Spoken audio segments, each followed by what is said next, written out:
Have you heard the strange tales of the Whistler?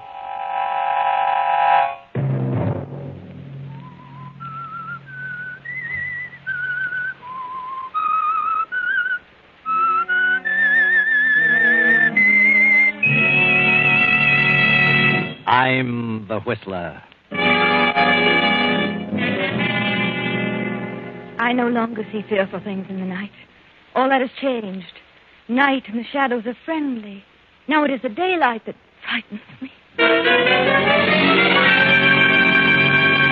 Another Sunday night, and again CBS presents The Whistler.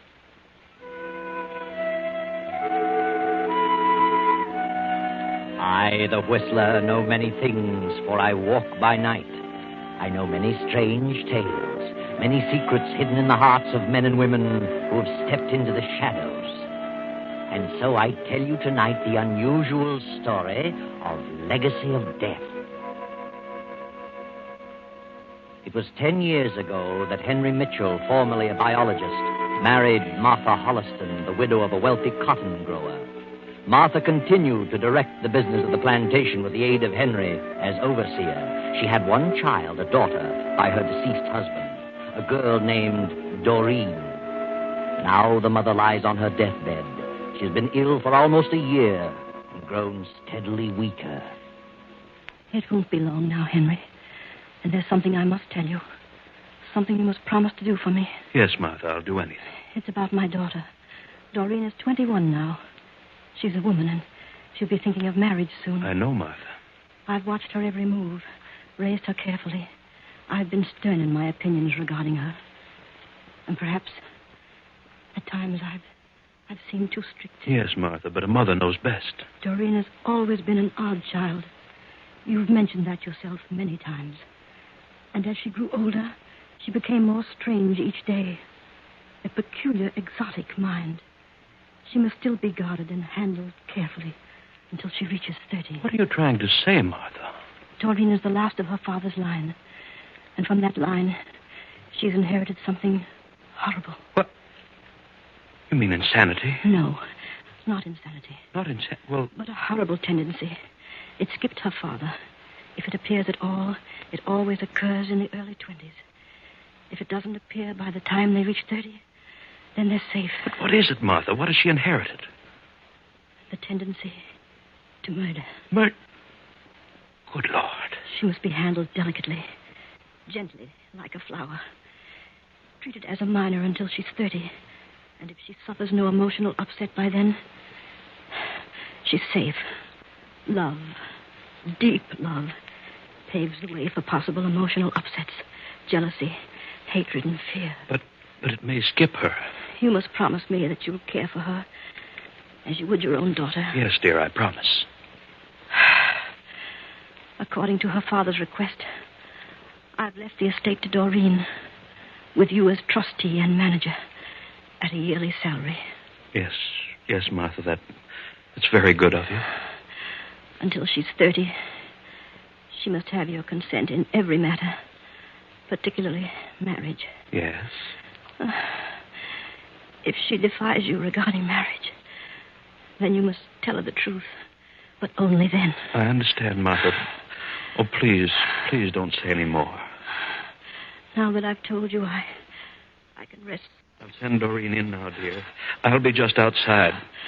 Henry, you're a darling.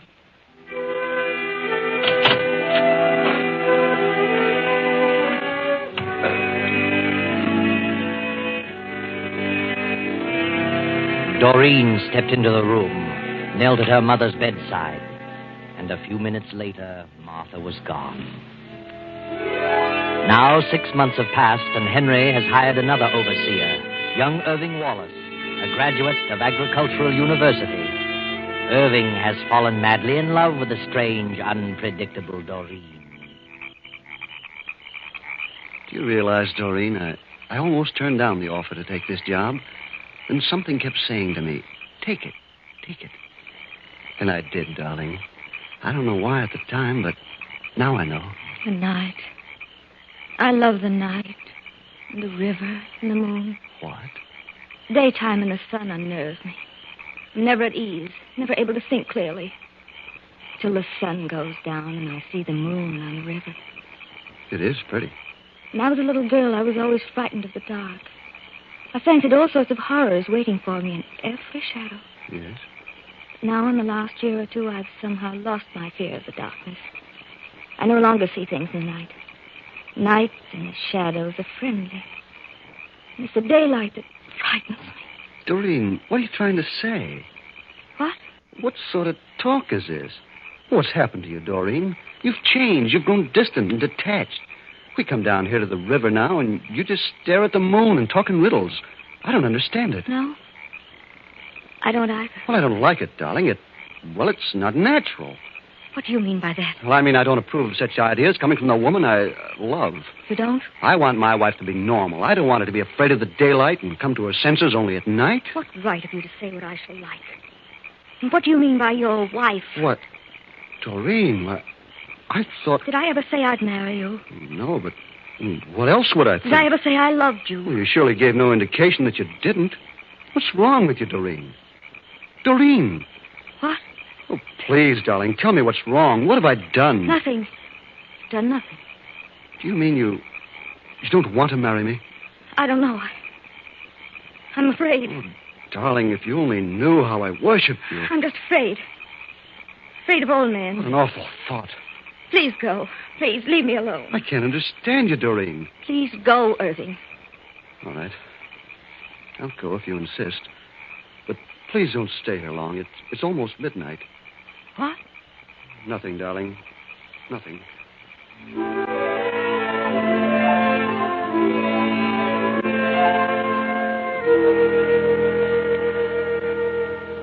I saw the light in the library, Mr. Mitchell, and I wanted to talk to you. Have you noticed anything strange about your stepdaughter lately? Strange? I mean about her behavior, her actions. Not particularly. Well, I just left her down on the riverbank, and she's talking a lot of nonsense. Nonsense? And what were you doing down at the riverbank at this time of night? I may as well tell you. I'm in love with Doreen. I want to marry her. Marry? Yes. I knew nothing of this. Well, I suppose it's only natural. It's just the way it happens. But, well, really, Mr. Mitchell, I love her so much that I... Never mind. You needn't say any more. Good heavens. Is it such a shock? After all, she's a woman. What's wrong, Mr. Mitchell? Are you ill? No, I'm just...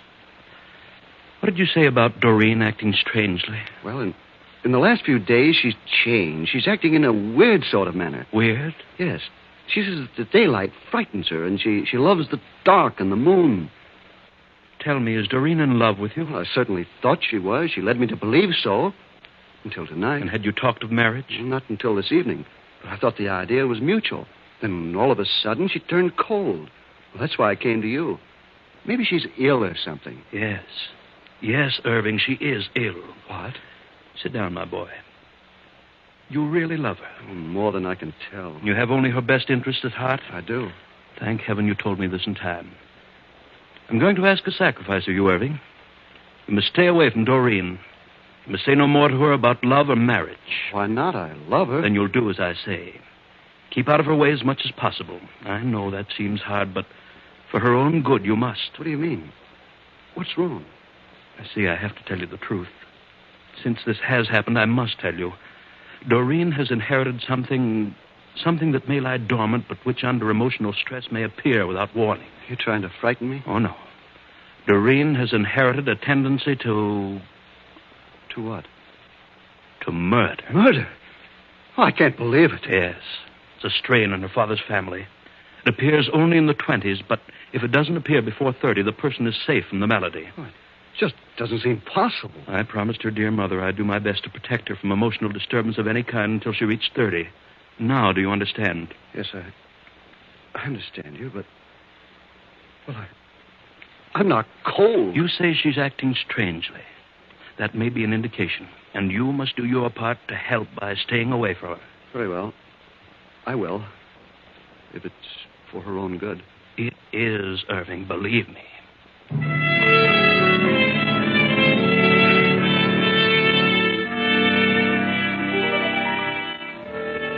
Irving keeps his word, and difficult as it is, he avoids Doreen. Then a few weeks later, Henry Mitchell's handsome young brother, his only living relative, Clyde Mitchell, a wealthy Hollywood writer whom Henry hasn't seen in years, drops in unexpectedly. Well, Clyde, you've been doing very well in Hollywood, haven't you? Yes, indeed. Hollywood's been good to me. I've made a fortune. And I've handled my money in a better fashion than most of them. Every dollar I get is turned over to a manager, and he invests it for me. I couldn't write my name to a check for $500 if I wanted to. Good. I'm glad to hear you finally got some sense. Why did you give up your biological research? Oh, I haven't entirely given it up. I still dabble in agricultural biology. You seem to be doing all right, Henry. This is a nice plantation, nice home. I'm sorry I didn't get to meet your wife. She had a daughter, didn't she? Yes, she's here. Doreen. Strange girl, most unusual. No children of your own, Henry? None. You and I are the last of our line. We're the only living ones of the family. It's up to you to carry on the name, Clyde. Yes. Well, I suppose I'll get around to that sooner or later. I'm engaged. Expect to be married this summer. Maybe before. Hollywood girl? She lives in Hollywood, but she came from Boston. One of the Harrington girls. Oh, I'm sorry. I didn't know anyone was here. Oh, come in, Doreen. Come in. This is my brother, Clyde. Clyde? I'm glad to know you, Clyde. Doreen. What a charming name. Clyde is a movie writer. Been quite successful in Hollywood. Oh, now, don't tie me down to pictures, Henry. I've written a few novels, too. Yes, I know. You wrote Moon in the River. Guilty? I was terribly impressed by it. It was out of this world. I have a fan. Are you staying for a while? Oh, a few days. I like it here. Do you? I'm glad. I'll leave you alone now. I know you want to talk. Good night. Nice girl. I said she's a nice girl. Oh, yes, she's gorgeous. I've never seen such red hair, such strange eyes. Why, they're hypnotic. Red hair and green eyes. What did you say? I didn't say anything, Clyde.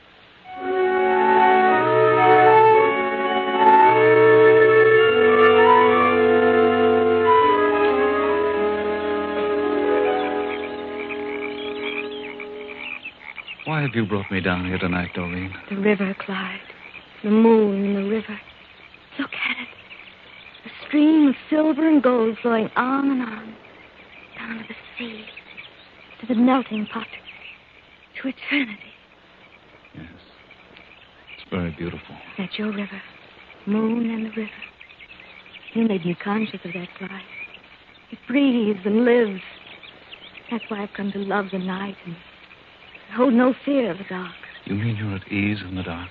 Tonight I'm soothed and the moon thrills me. The moon and the river. And they mean the same to you. The same? They must. Or you could never have written as you did. You and I are the same, Clyde. We see alike. Look at me, Clyde. Yes? Why don't you say it? I know what you're thinking. Say it. Doreen, You love me. No, don't turn away. Look in my eyes and say it. I love you. I love you, Doreen. And I love you, darling. Oh, Clyde, dear. If you only knew what it's meant to me, your coming here 2 weeks ago. You saved me, Clyde. Saved me. But you don't understand, Doreen. It's all wrong. Everything is wrong. Look at me, Clyde. Look. Everything is right. Just as it was intended. Isn't it? But you must listen. Hold me close, Clyde. Kiss me. Doreen, darling, Yes, dearest. What are you trying to tell me? I don't know. I can't remember. Oh, I can't Clyde. think. Nothing else matters. Nothing is real but our love. And the moon and the river. And you won't leave me, Clyde, ever. I won't let you. Doreen, please. This can't go on. It isn't right. I've got to get away. You won't leave. You can't leave me because you love me. Yes, help me. I must be mad. But I do love you. But I just can't seem to... Don't say a word, dear. Just us. And the moon. And the river.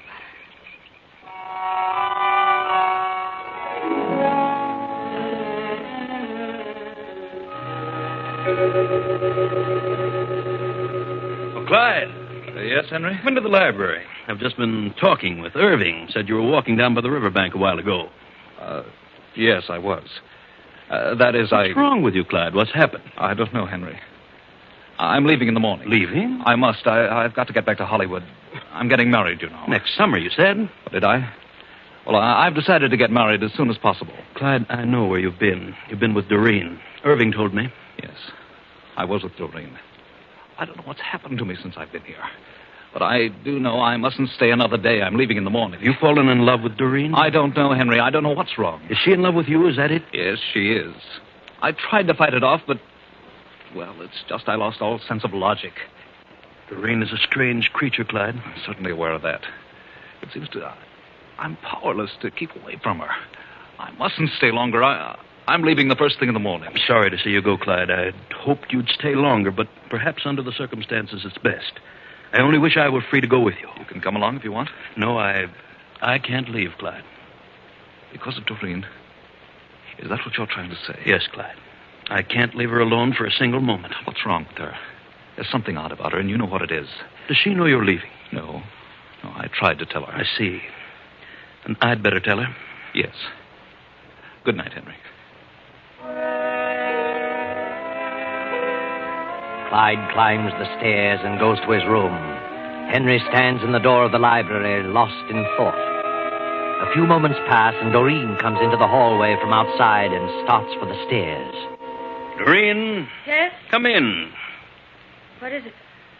I've just learned that you've become infatuated with my brother. Infatuated? And before it becomes more serious, I want to warn you that it'll be a mistake for you to fall in love. What do you mean? Why shouldn't I fall in love? Well, don't you think it'd be better to learn more about a man before you allow your emotions to carry you off your feet? I don't understand you. Why should I wait? It'll be better if you do. Please believe me. What's the reason back of all this? Well, Doreen, I hate to tell you this. Why don't you say it? What is it? You're making a fool of yourself. I mean, Clyde is making a fool of you. That isn't what you were going to say. Yes, that's exactly what I was going to say. I know my brother better than you. He isn't serious about you. Why, he's never been serious about any woman. He never will be. He isn't the type. Believe me, he doesn't love you. I don't believe you. I know he loves me. I know. And I'm going to marry him. Marry him? Yes. You poor girl. I'm terribly sorry for you. Clyde was here a few minutes ago. I asked him about you, and he told me that he wasn't in love with you. You see, my dear, he's engaged to another woman. He's going back in the morning to be married. Married? If he had been serious, he'd have told you the truth. I'm sorry this had to happen to you. I've tried my best to keep you from falling in... What did you say? Go on, finish. I said that... Oh, please, Doreen, don't become upset. You tried to keep me from falling in love. That's what you were going to say. Doreen, you must... Why didn't you want me to fall in love? Why? No, Doreen, control yourself. Do you know what I'm thinking? Doreen. I despise you. I hate you. Oh, no, you don't understand. You don't want me to marry Clyde. You don't want me to marry anybody. And I know why. You're lying to me. You told him something to drive him away. I've told him nothing, and I'm not lying to I'll you. find out in just a moment. Wait, Doreen, wait. I didn't want to tell you, but I see now that I must. You see, my dear, you've inherited a complex, something that lies dormant and may be brought into action under emotional stress. Inherited a complex? Yes. A tendency to murder. Murder? And that's why I've tried to keep you from falling in love, from subjecting yourself to emotional stress. So that's what you told him. Another lie. Oh, no. So I've inherited a desire to kill. Does anyone else know that? Yes, I had to tell Irving. I see. Good night. Oh, I beg your pardon, Mr. Mitchell. Oh, no. Come in, Irving. Come in. I wanted to talk to you about... Hello, Doreen. I said, what's the matter with you, Doreen? Nothing. Nothing is the matter. You look as though you... Doreen, what is it? Are you ill? Yes, I am ill. Haven't you heard? Doreen! Good night, both of you. What's wrong with her? I've never seen her like this. Do you suppose... I had to tell her, Irving. I had to. That it's happened. She snapped. I can tell. I don't know what to do now. I just talked to Clyde. I told him he had to leave at once. The sooner the better. And I told him why. Told him about Doreen. I begged him to go for her sake. He only laughed at me. Told me to tend to my own business. Oh, Clyde tells her the truth, which he will. She's liable to snap completely. But what can we do? I know what to do. When Clyde tells her, she'll turn violently against him. He's got to leave on the first train in the morning, but tonight she may do something. I'll change rooms with Clyde after she talks to him. What can I do? Nothing, Irving. Just try to forget it. Oh, you can get me some coffee. I've got to stay awake tonight.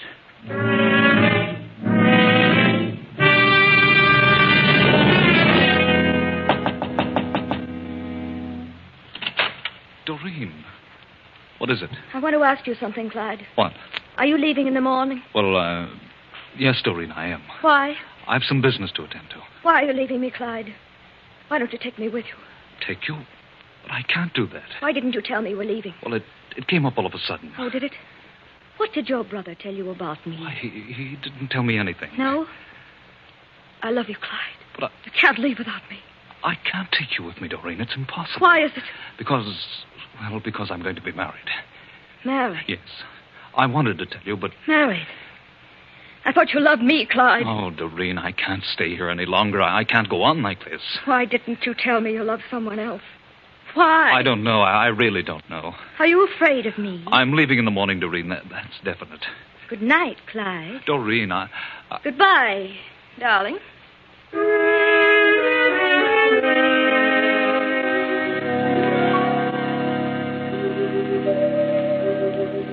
Now, the next morning. Breakfast is set early since the first train leaves at 8:30. At 7, Doreen, her face pale, deep shadows under her green eyes, comes slowly down the stairs to the sunroom. Good morning, Doreen. Morning. Sit down, Doreen. Did you rest well? No. I didn't sleep so well either. Guess the storm disturbed me. Was there a storm? Yes, an electrical storm. Didn't you hear it? I don't remember. What time does the train leave? 8:30. Clyde will be down in a few minutes. Mr. Mitchell. Yes? Mr. Bolton like to see you. Oh, tell him to come in. Morning, Mr. Mitchell. Morning, Bolton. This is Mr. Davis, my assistant. This is Dr. Upton. How do you do? How do you do? Gentlemen, this is my daughter, Doreen, and this is my superintendent, Irving Wallace. Yes, I know. How are you, Irving? What are you doing here? May we see the body, Mr. Mitchell? Yes, Sheriff. Sheriff! Body? Well, what's happened? Clyde has been murdered. Clyde! Murdered? Why, murdered? Yes, during the night. Clyde! Come along, gentlemen. Upstairs.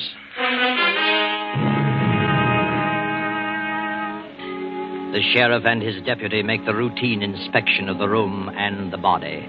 And after the coroner completes his examination, they return to the breakfast room. I'm afraid I'm to blame for this unfortunate circumstance. My wife begged me to keep her from emotional upset. I did my best, but I'm afraid it wasn't enough. I never dreamed she was falling in love with Clyde. When I learned about it, it was too late. I made a mistake by telling her. It only upset her the more. Say she inherited this tendency to kill from her father? Yes. Her mother made me promise to guard her carefully until she was 30. You see, it only appears in the early 20s, if at all.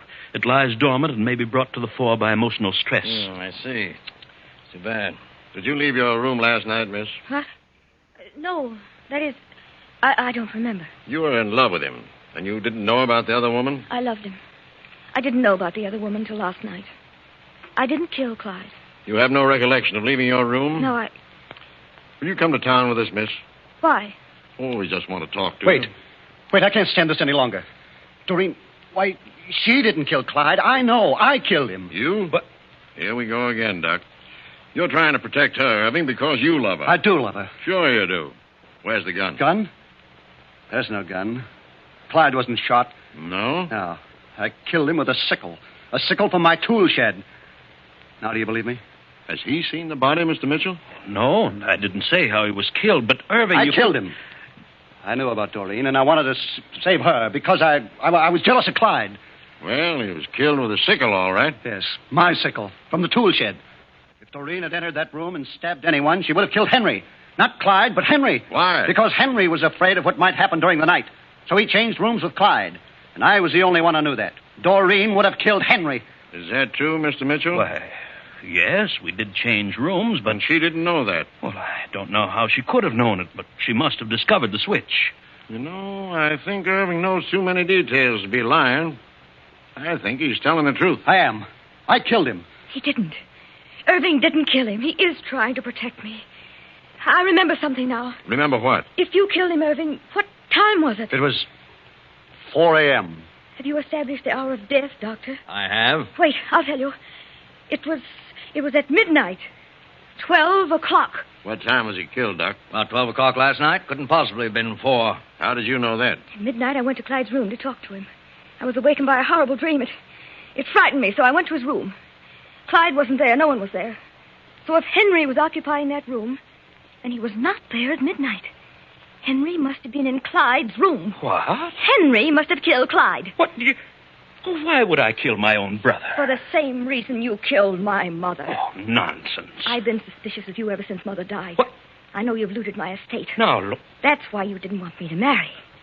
And you were your brother's only heir. He was wealthy and his money could save you. You knew I was suspicious of you. Why, this is ridiculous. So you killed Clyde for his money and tried to blame it on me because you knew I'd be suspected. That's why you told Irving about my hereditary tendency. Why, she's crazy, gentlemen, completely insane. Examine my mother's body. Check the account. She's mad. Mr. Mitchell, do you believe she inherited this tendency to murder? Why, certainly. Her mother warned me of all this. You're a biologist, aren't you, Mitchell? Oh, yes, I was. You still are, Dr. Henry Mitchell. Well, I still dabble in biology, only as it concerns agriculture. Mm-hmm. I recently read an article you wrote a few years ago in which you proved the one thing that was not hereditary was a criminal instinct. That such tendencies were the results of environment. You proved that. Well... And you knew from the beginning that the mother was merely a victim of a false belief. But you used that belief to suit your own purpose. It all adds up against you, Mitchell. We'll just follow through with the girl's advice about your wife's body. I wouldn't be at all surprised by the results of the autopsy. Let's go, Doc. And they did follow through on Doreen's advice. And they did find her estate rifle. And they found traces of poison in the mother's body. So Henry confessed. If it hadn't been for Doreen's psychic powers, he'd have gotten away with everything. Oh, yes, Doreen was definitely psychic. Because she said she went to the room at midnight and no one was there. But she did not go to the room. But she did wake up with a start at midnight. She knew something terrible was happening, but didn't know what it was till this morning. She put things together and knew the truth. And Irving knew about the sickle because he missed it from its rack, and he was merely guessing. But it all worked out to a successful conclusion. And Doreen need have no further worry about her so-called inherited criminal tendency. Because there is no such thing. I know.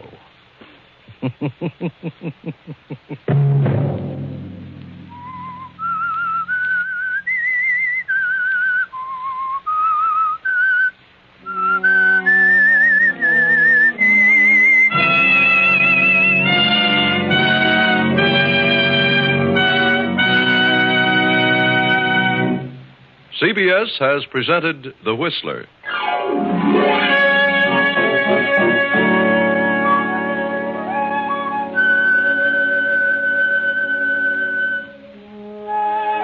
Original music for this production was composed and conducted by Wilbur Hatch. The Whistler is written and directed by J. Donald Wilson and originates from Columbia Square in Hollywood. Next week, same time...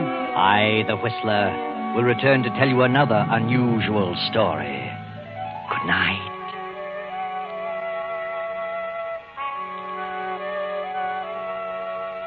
This is the Columbia Broadcasting System.